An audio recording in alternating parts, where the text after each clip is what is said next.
কি ওষুধ শেষ তাই খালি প্যাকেট ফেলে দিচ্ছেন? এখন থেকে খালি প্যাকেট ফেলে না দিয়ে খুব সহজেই এবং কোনো খরচ ছাড়াই বানিয়ে নিতে পারেন এমন সুন্দর মিনি অর্গানাইজার। আমাদের দৈনন্দিন কাজের ছোটোখাটো জিনিসগুলো সহজেই গুছিয়ে রাখা সম্ভব। আর আমরা যারা ক্রাফটিং করি তাদের জন্য তো এটা বেস্ট। এর জন্য প্রথমে ওষুধের খালি প্যাকেট খুঁজে বের করতে হবে। আমার বাসায় অনেকগুলো জমিয়ে রেখেছি, তাই আর কষ্ট করতে হয় নাই। প্যাকেটটিতে সমানভাবে দাগ দিয়ে 3টা অংশে কেটে নিব।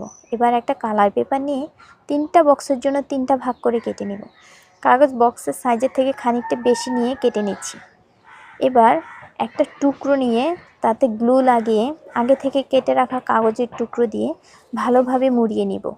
কাগজের নিচের দিকের বাড়তি অংশের চারিকোণে কেটে ভাঁজ করে লাগিয়ে দিব।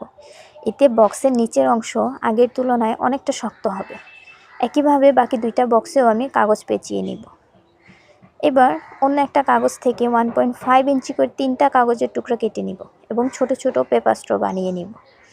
পেপার স্ট্রগুলো প্রতিটা বক্সের এক পাশে গ্লু দিয়ে শক্ত করে লাগিয়ে নিব।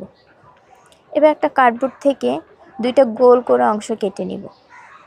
গ্লুয়ের সাহায্যে কার্ডবোর্ড দুটি একটা অপরটির সাথে জোড়া লাগিয়ে নিব। এবার বোর্ডের একটা অংশে গ্লু লাগিয়ে একটা পেপার স্টিক দাঁড়া করিয়ে দিব এবং পেপার স্টিকে আগে থেকে রেডি করে রাখা বক্সগুলো বসিয়ে দিব এবং বাড়তি অংশ কেটে একটা ক্লে দিয়ে বল বানিয়ে দিব এবং ফাইনালি তৈরি হয়ে যাবে খরচ ছাড়াই মিনি অর্গানাইজার।